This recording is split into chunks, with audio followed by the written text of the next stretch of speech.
What is the defining characteristic of Avraham Avinu, our forefather Abraham? Throughout Sefer Bereshith, the book of Genesis, we see in the various events and episodes in Avraham Avinu's life described in the Torah in detail, we discern plainly that Avraham Avinu, Abraham, our father, deeply and profoundly internalized a very straightforward and simple fact, which many people today, unfortunately, do not see as being straightforward or simple at all. Avraham Avinu understood that it is the purpose of man to do the will of Hashem, the Creator. Avraham Avinu understood that it is the function and the purpose of he who wishes to be close to Hashem and to work with Hashem in this world, lif'ol im el in Hebrew, to work with and act in accordance with Hashem's program for the world, for creation. It is our function and purpose to accept and follow Hashem's directives, not to question them, not to imagine that we might know better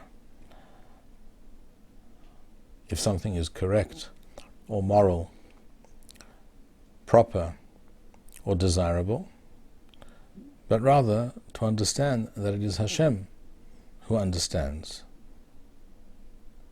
these things. Only Hashem who understands these things in truth. And therefore, it is for us to accept and to understand and to act on Hashem's clear mandates and instructions. We read in Parak Yod Zayin of Sefer Bereshith, chapter 17 of the book of Genesis, where Avram, as was his name just before this revelation of Hashem to Avraham, his name was Avram, and he was at this point 99 years old. And Hashem says to Avraham, Ani El Shaddai, I am the omnipotent God. Hitalech lefanai, walk before me, which means follow the path that I lay out for you and work together with me in this world, vayethamim, and be perfect or complete. The meaning here is follow my instruction and follow my program and enact that plan for the world that I will reveal to you. And a sign of this connection between Avraham and Hashem is circumcision, Barith Milah. And in Pasuk Yod, verse 10, we read, Zoth barithi asher tishmeru beni uvenechem. This is the covenant, this is the sign that you will ensure will always exist between you and your descendants and Hashem, and I, the Creator. Uven zar'acha aharecha, and all your descendants. Himol lachem kol zachar. All your male children are to be circumcised. Later we read that Avraham, at this age of 99, performed this miswah, this commandment of circumcision, of milah, on himself, and did the same for his son Ishmael, who was at that time 13 years old, and so he did for all members of his household, all his servants, etc. Avraham did not question this instruction, this miswah, this commandment from Hashem. He did not ask himself, why would Hashem demand such a thing of me?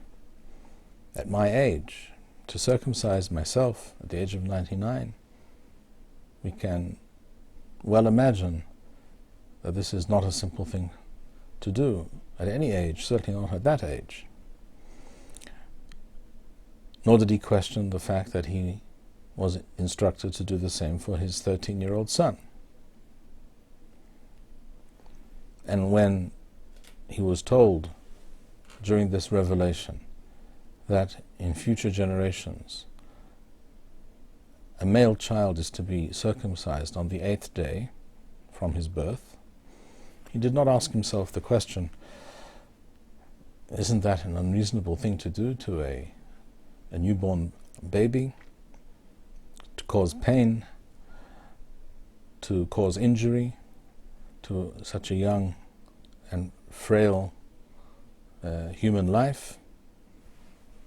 How is this a reasonable concept or request or command? We do not find Avraham asking such questions. We know that today many people do ask such questions. We know that today there are quite a number of countries that have banned circumcision. It is illegal for Jews in certain countries today, particularly in certain European countries, to perform this essential, fundamental miswah of Brit Milah, of circumcision, without which a male child of Jewish parents does not enter the covenant of Avraham Avinu, does not become part of the Jewish people. What exactly, therefore, is the difference between those people who ask these questions, who find this concept unacceptable, and Avraham Avinu? It certainly was not because Avraham Avinu did not perceive that this involved pain. He knew this very well on himself, quite literally. It was not because he was unaware that this also involved a certain, although limited, but nevertheless a certain risk of injury, of infection, and therefore a certain risk to life itself. It's true that today it is extremely rare, almost unheard of, for a child circumcised on the 8th day or around that time. Sometimes it is delayed for a few days or a week or two if necessary for medical reasons. It is almost unheard of today to hear of a child dying or even becoming seriously ill as a result of a Brit Milah, of a circumcision. But one can imagine that in ancient times this was more common. And yet the Jews have always performed the miswah of Brit Milah, of circumcision, with the utmost dedication. Even in times, for instance, in the Roman period, during certain times circumcision was banned on pain of death. The Jewish people always adhered to this miswah without question. The issues of the possibility of infection, of risk to the baby's life, etc., these questions never deterred Jews from performing this miswah, just as it did not deter Avraham Avinu. The reason that Avraham, and ever since the Jewish people, have not questioned this miswah is because we read in the Torah and we understand what the Torah is saying. We read in Pasuk Yod Gimel, verse 13, V'hayatha verithi bivsarchem livrit olam. We also read just before that Pasuk, V'haya la'oth barith beni uvenechem. This miswa, this commandment of milah, is a living sign and proof of our covenant and connection with Hashem, that we follow in the footsteps of Avraham Avinu, that we are true disciples of Avraham Avinu. And this sign and this proof is quite literally in our flesh. It is indelible, it is permanent, and it is the most, on the one hand, the most obvious sign, on the other hand, the most intimate sign. And thus it has always been the cornerstone of the Torah. This is the very first thing that we are commanded to do with regards to a newborn child. Lachniso bivritho shel Avraham Avinu, to bring him into the berith, the covenant of Avraham Avinu, which means to become a Jew. And this is why every Jewish father and Jewish mother who have a newborn son do not question and do not hesitate for a moment. They know that the paramount concern of the Torah, of themselves as Jewish parents, with regards to this newborn Jewish life, is lachniso bivritho shel Avraham Avinu, to bring him into the covenant, to connect this child permanently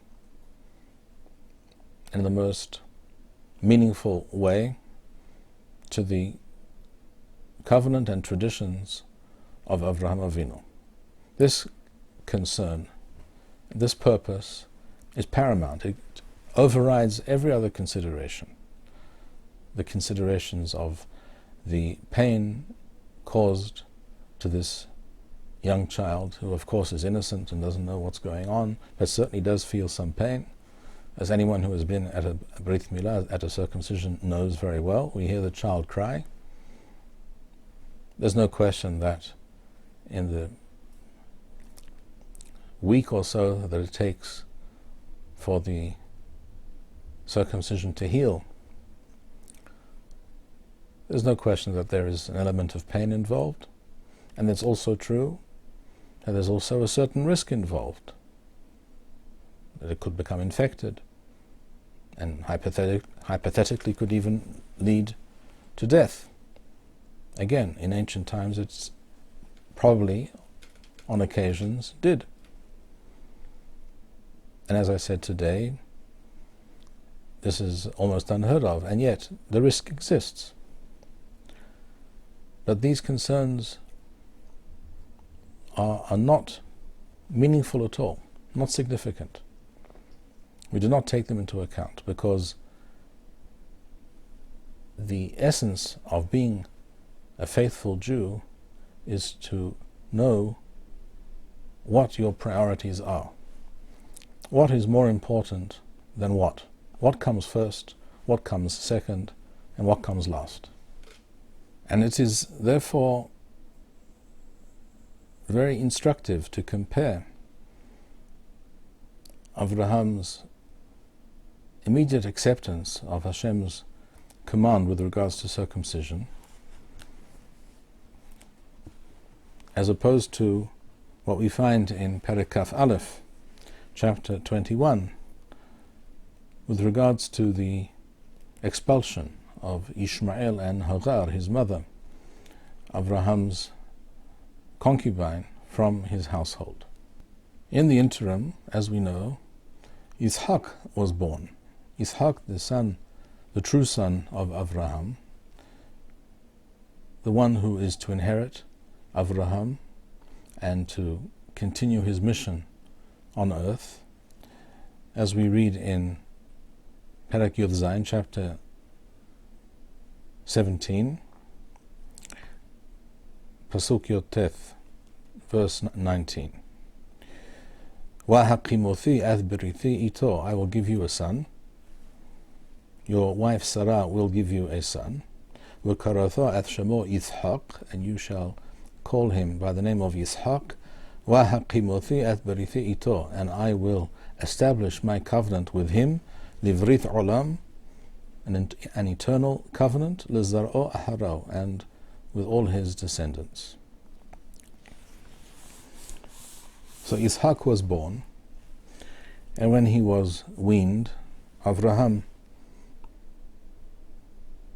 made a celebration, a banquet, to thank Hashem for the birth of his son and the fact that he was now no longer young and frail, because being weaned meant that the child was already at least 2 or 3 or perhaps even 4 years old, and therefore fit and more than likely to live. And it goes on to say in Perek Kaf Aleph, chapter 21, Pasuk Teth, verse 9. وَتَرَتْ Sarah eth ben Hagar ha-Misrith.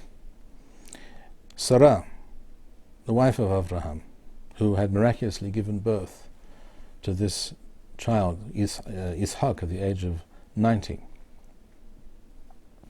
She saw the son of her maidservant, Hagar, the Egyptian.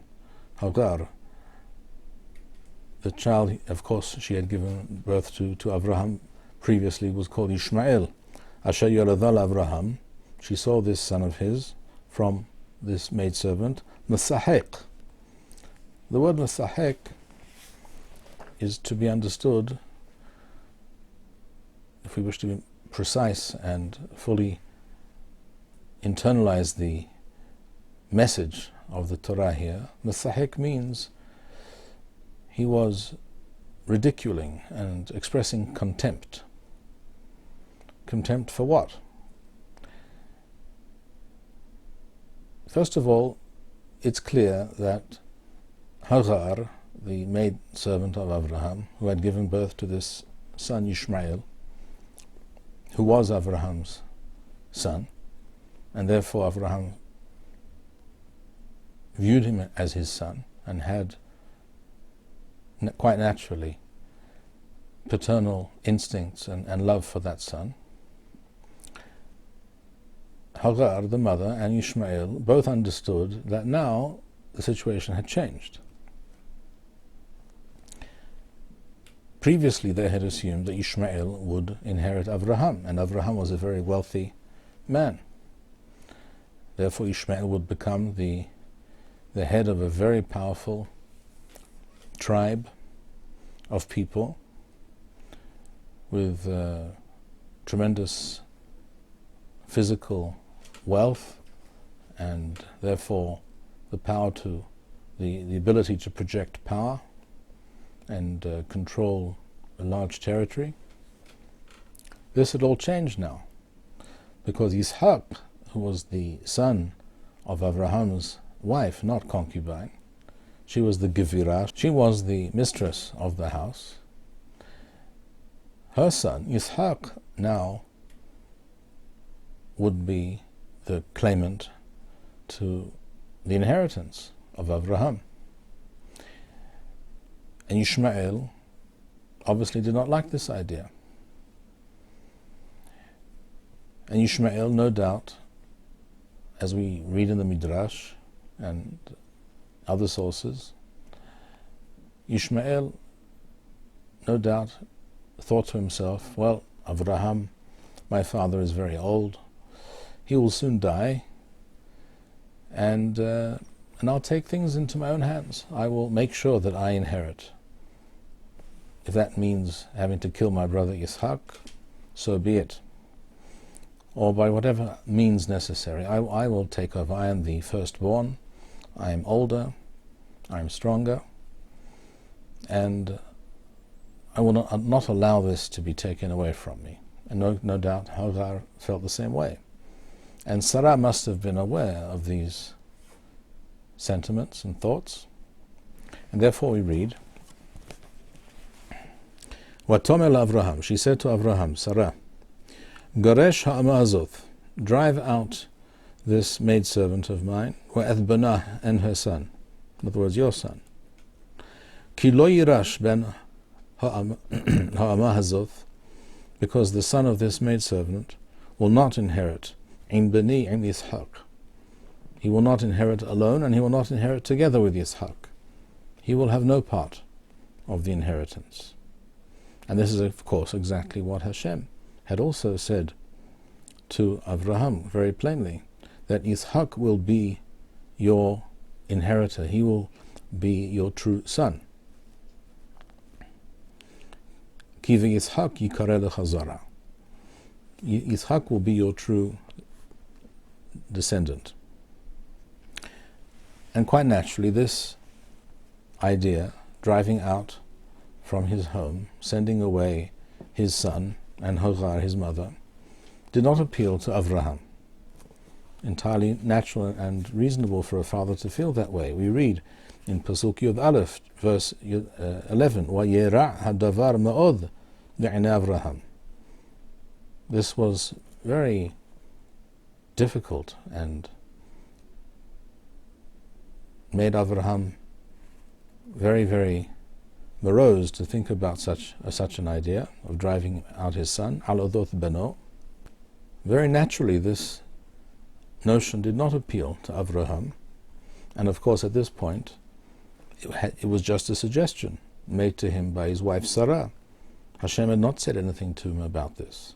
And one could point out, as in fact Hazal do, and Rashi quotes from the Midrash, that from this and from other instances we see that on certain occasions, with regards to very important issues and decisions, Avraham did not see things always as clearly and was not always as gifted with the ability to see how things would play out and what needed to be done. Avraham was not as gifted in these areas as Sarah. In the words of Hazal, Avraham tafil haya l'Sarah b'nevi'uth. He was less of a prophet, less of a seer than Sarah on occasion. So at this point, Avraham heard this suggestion and did not like it one little bit. And this again is very readily understood. No father, in the normal course of things, it is not the way of the world for a father to expel his son and his concubine. At this point, for many years, this child had been his only son. He had been childless for most of his life. For a father to do such a thing is plainly heartrending, almost impossible. For which reason, immediately Hashem steps in. And Hashem says to Avraham, this is in Pasuk Yod Beth, verse 12, وَيَوْمَرْ Elohim el Avraham, al yira' b'einecha al hana'ar wa ala mathacha. Hashem spoke to Avraham and said, do not view this thing as negative or wrong or improper, driving out your son, this young person, this young boy. He wasn't a boy, he was a young man already, but he's referred to as a na'ar, as a youth, and your maidservant. Kol asher tomar elecha Sarah shema' b'kolah. Everything that Sarah says to you, listen and accept. Ki v'Yitzhak, because it is specifically and only with Yitzhak, through Yitzhak, yikareh lecha zara, that your descendants shall be numbered and counted as your descendants. Ishmael will not be your continuation in this world. He will not take up your mission, and therefore he is not part of my plan, says Hashem, and therefore he has to be set aside, even though this is clearly something very difficult for Avraham to do. After all, we just read before, وَيِرَعْ هَدَّوَرْ مَعُذ. The thing was very difficult and seemed very improper even to Avraham. But as soon as Hashem made it clear that this was his will and this needs to be done, he immediately accepted this command of Hashem. And therefore we read in Pasuk Yod Dalet, verse 14, وَيَشْكَمْ Avraham b'boker. Avraham rose early in the morning. وَيِكَحْ لَحَمْ وَحِمَثْ مَيِم. He took bread and water. وَيِتَنَ Hagar. He gave to Hagar, the concubine. Sam al shichma وَثَيَلَدْ وَيَشَلَّهَهَا. He sent them off with some supplies, and according to the Midrash, he also gave them some gold and silver. The Midrash says that certainly a wealthy man does not send his son away with nothing, empty-handed. And off they went into the desert. One can imagine the tremendous difficulty and pain involved in such an action on the part of Avraham. But again, Avraham, and this is the essential characteristic of Avraham Avinu, Avraham is with Hashem's program. Hashem informs Avraham what has to happen, what he wishes to be done, and Avraham accepts and does what he is told to do. This is the essential precondition for being a good Jew. And we learn this from Avraham Avinu. And this, therefore, is a very telling example and case where a person's understanding and appreciation of what we read here in the Torah, how a person views Avraham Avinu, depends entirely on one's perspective. If one views it from a simply humanistic and earthly perspective, then one can, and some people do, judge Avraham Avinu very harshly. They see Avraham as someone cruel and heartless. After all, he sends his concubine and his son away into the wilderness. True, he does provide them with some supplies, but it is also a fact that he sends them away into the wilderness. And some people therefore view Avraham as a very negative personality, or at least this action as being very negative. But from the point of view of an insider, not a person on the outside looking in, from without the Torah, looking into the Torah as it were, but rather as an insider, as a person who understands the Torah and understands the essential assumptions on which the Torah is based, namely that Hashem created the world and has a plan and purpose for that world, and that these things override all other considerations, then, just as with circumcision, which has a difficult and painful side to it, and even involves a certain element of danger to the life of the child, again, in this case too, despite the harsh nature of this action, it is correct and it is necessary to bring about the purpose of Hashem in this world. And moving on to the end of this portion of Vayera, chapter 22, Perek Kaf Beth, we read, Vayehi ahar hadavarim ha'ela, it came to pass after these events, Vaha Elohim nisa et Avraham.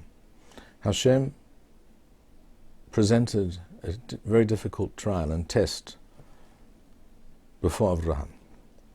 And he said to Abraham as follows, Kah na'eth bincha, take your son, ath yahidecha, your only son, asher ahavta, that you love, ath Yishak, v'lech lecha al eretz hamoriyah, and go to a certain area known as Eretz Hamoriyah, v'ha'alel sham le'olam, and there sacrifice him, al had ha'orim, on one of the mountains, asher omar elecha, that I will indicate to you. Here again we read in the Torah, we find no discussion, no doubt in the mind of Avraham Avinu, despite the fact that this must have seemed to Avraham and to anyone else who would have heard of this development, it must have seemed, to put it mildly, very, very strange. Is it not strange that Avraham, who was childless for so long, and whose wife was barren for so long, that they are then promised a child by Hashem, which is miraculous considering the age of Sarah Imenu, and that this child is specifically given to Avraham. So claims Hashem several times, and states to Avraham that this child, Yishak, will be your continuation. He will be your true successor, the inheritor, not only of your material possessions, but also of your spiritual attainments and direction and purpose.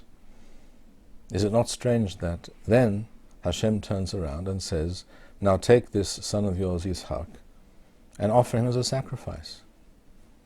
In other words, slaughter him. That is something almost incredible. We also should note that we know from the Torah, in a number of places, that human sacrifice is detestable in the eyes of Hashem. And this was certainly something that Avraham also was opposed to, even though it was an accepted practice amongst many nations amongst whom he lived at that time. Avraham was certainly opposed to such a thing. And yet here we have Hashem saying to Avraham, take this son of yours, the one I gave you miraculously after a long life, many years of childlessness, the son that I promised would be your successor to further my aim and purpose on earth, and now sacrifice him.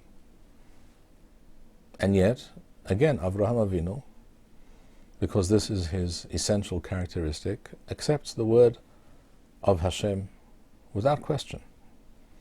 There can be no doubt that it was very difficult for Avraham to perform this task, this command from Hashem.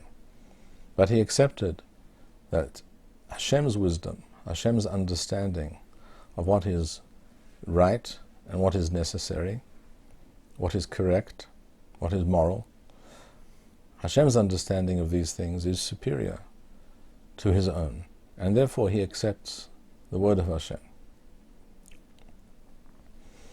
The fact that Hashem then, when Avraham had proved beyond any doubt, and as had Yishak, they had proved beyond any doubt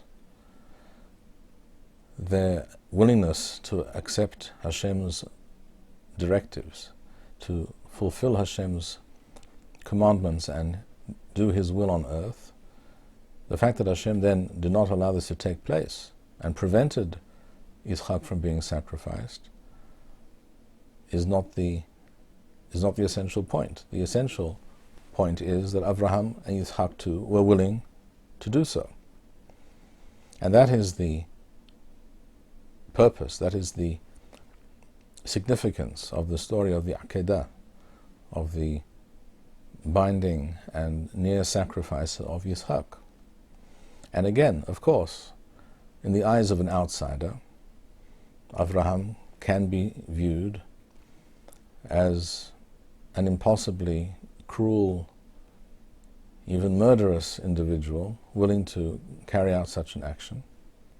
To those with authentic Jewish understanding, there could be no greater proof and indication that Avraham is worthy of being the bearer of Hashem's truth and message and purpose on this earth.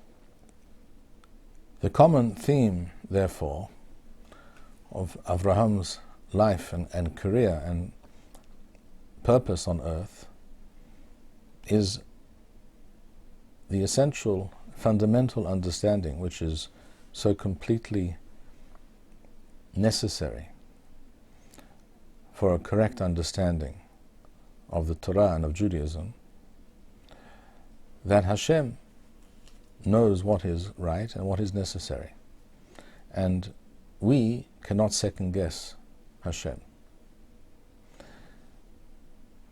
We find this in many miswot in the Torah.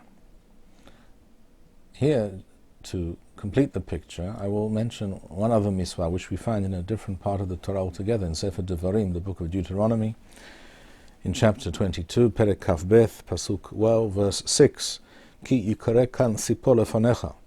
If a person comes across a nest of birds with eggs or with chicks in the nest, and the person wishes to take those eggs or those chicks, one is commanded here in the Torah, Shalach teshalach at ha'em, send away the mother, and then you may take the eggs or the chicks. Many of the commentators of the Mefarashim discuss what the purpose, what the message behind this miswah exactly is. Some of the commentators explain that the purpose of the miswah is to inculcate in us the midah of rahamim, of rahmanuth, to teach us to be merciful towards the mother in this case. And others point out that this explanation is somehow unsatisfactory, because the fact is, having sent away the mother, the Torah says you may take the eggs or the chicks, and that is not necessarily an act of rahmanuth, of compassion. And certainly the mother is very much pained and disturbed by the fact that someone has come along and taken her chicks or her eggs. And this is exactly, by the way, what the Shadal, Rabbi Shmuel David Lusato, in his Perush on the Torah, points out.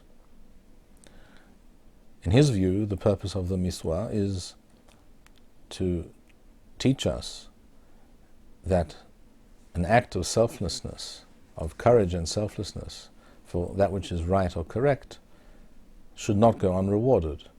In the case of the mother, the bird, who would normally fly away, flee in the face of a person who approaches her, because of the possibility that this person is aiming to do her some harm, and therefore the natural instinct of the bird is to flee.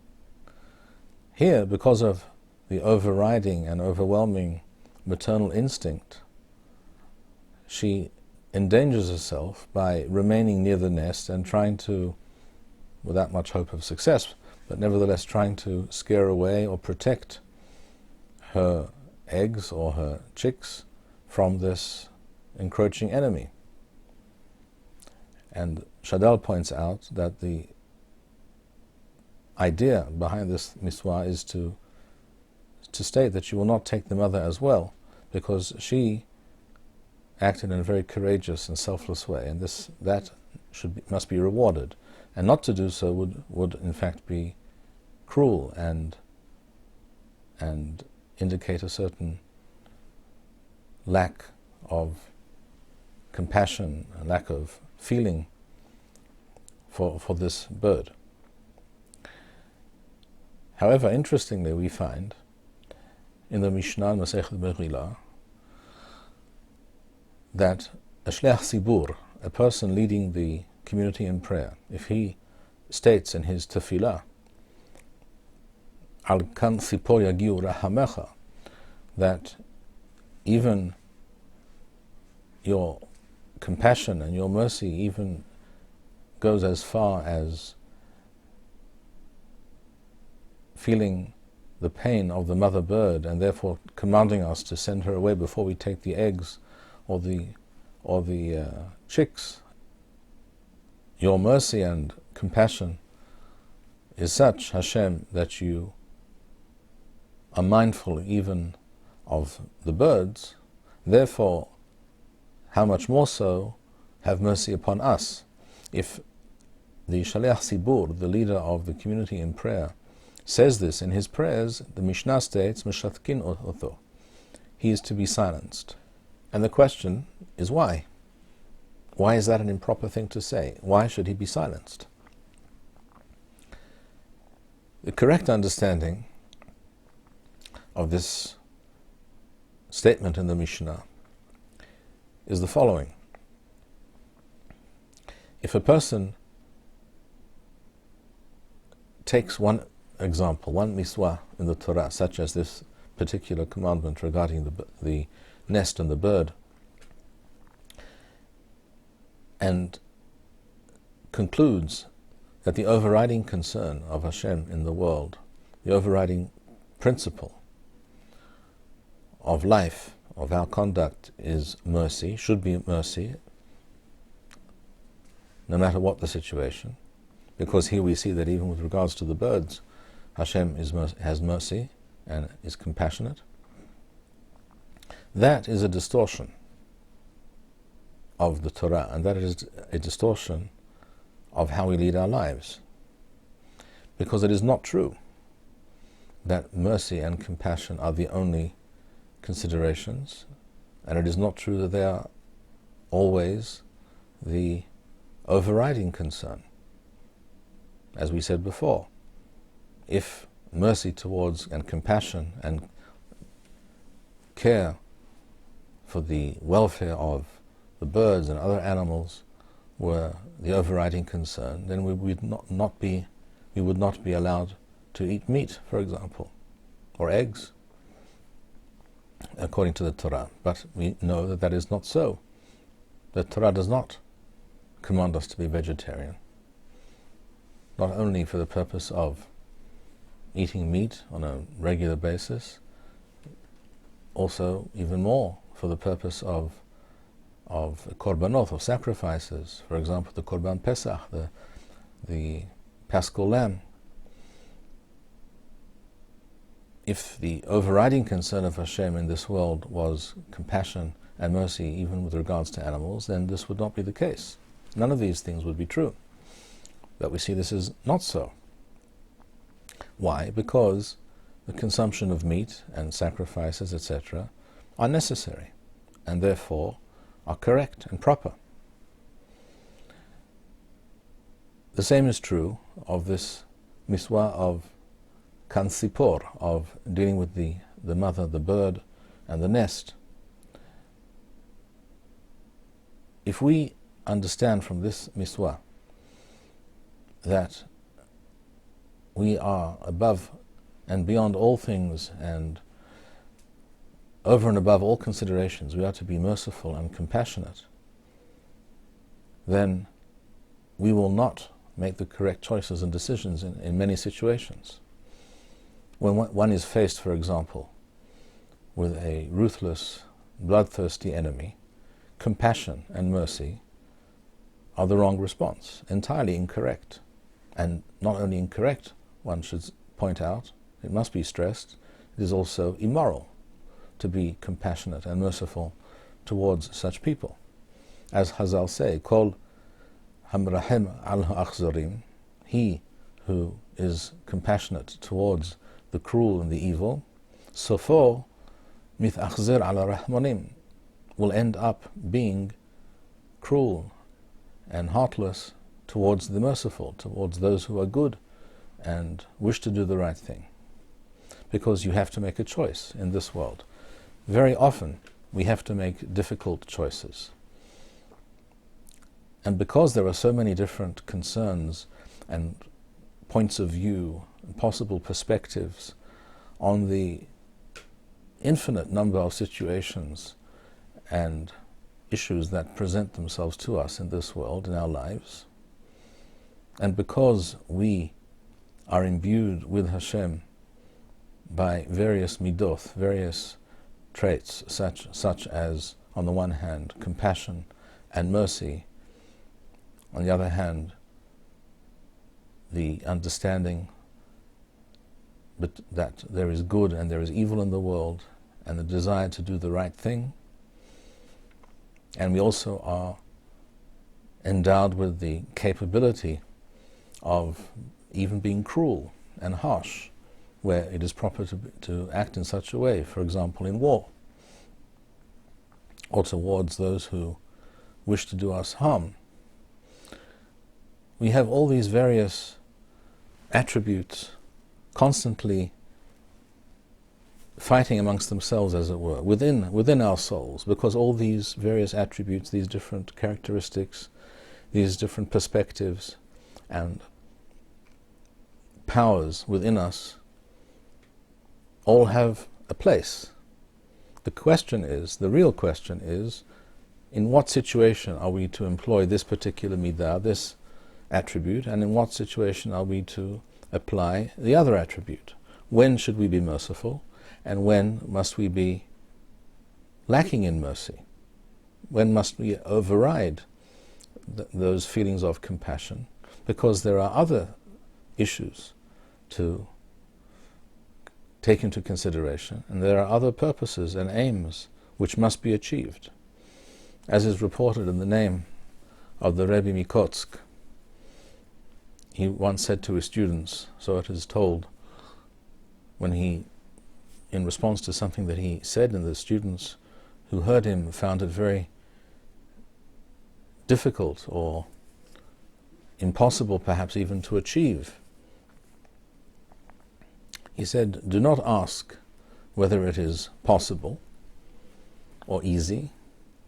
What you need to ask is whether it is necessary. If something is necessary, then it has to be done, even if it is difficult, even if it seems almost impossible. This is what we see from this mitzvah of kan sipor, of the bird in the nest, and we see this in many aspects of the Torah. The same Torah that tells us, that commands us to be merciful, to have compassion towards the sick, towards the poor, is the same Torah that tells us to destroy our enemies when that is called for. The fundamental error of those who find this or that commandment of the Torah to be unreasonable or difficult, or perhaps they even claim sometimes that it is immoral, not correct. The great error in the understanding of these people, in fact the tremendous chutzpah, the outrageous insolence of such people is, and conceit, is that they somehow convince themselves that their moral sense and their understanding of what is right and wrong, and where it is proper to act in this manner or in another manner, they adopt the position that they know and they understand what is right and what is moral better than Hashem does, which from a Torah perspective is of course completely unacceptable. Where, after all, does our moral sense come from in the first place? Why do we have this instinctive understanding, intuition regarding right and wrong, that which is moral and immoral, that compassion is usually a good thing and cruelty is usually a bad thing? Where does this come from? This is all something which we received. These are attributes, these are modalities of thought and feeling that were built into us. We are imbued with these things in our souls by Hashem. These cannot be understood on a biological level. That is why some scientists find it very difficult to explain from their Darwinian perspective, shall we say, the fact that human beings have this attribute of compassion and caring for others, where one might have expected the opposite, that a biological being for whom the only consideration is survival, such an attribute is not only not helpful, not beneficial, but sometimes quite the opposite, detrimental and even suicidal. And yet, that is the fact. That is how we are created. To imagine that we understand better than Hashem, who invented, as it were, morality and instilled these ideas and these notions within us, in the very fabric of our being, to imagine that we know better than Hashem when it is necessary to act in one way or another, that is, on the one hand, the height of chutzpah, of insolence and conceit. On the other hand, it is also a phenomenal lack of understanding. And that is exactly why we need the Torah, because human beings, without divine inspiration and instruction, cannot know in all situations that which is right and that which is wrong. And we see in the history of human beings, of human philosophy, of human societies, we see that there are always conflicting interests and considerations and points of view, and thus confusion, and thus rivalry, infighting, and a total inability to achieve any kind of resolution as to what is the correct policy, what is the way forward, how should human beings run their lives and their societies. This is precisely why we need the Torah. And therefore, for a Torah insider, for a true disciple of Avraham Avinu, and all the Jewish people are referred to by Hazal in the Mishnah as Talmido shel Avraham Avinu, the students, the disciples, the followers of Avraham Avinu. This is the essence of the Torah, and therefore we understand and we accept that Hashem always knows better than we know. And in order to follow in Abraham's footsteps, we must keep this idea and this understanding uppermost in our minds at all time. Shenizke liyot mitalmido shel Avraham Avinu. May we merit to be true disciples of Avraham Avinu. The production of these videos and maintaining this channel demands much time and money. If you enjoyed this video, please show your appreciation and support. To make a donation, please go to www.machonshilo.org and press the PayPal button which appears on the upper right-hand side of the home page. To sponsor a video or purchase Birkon Nusach Eretz Yisrael, please write us at office@machonshilo.org.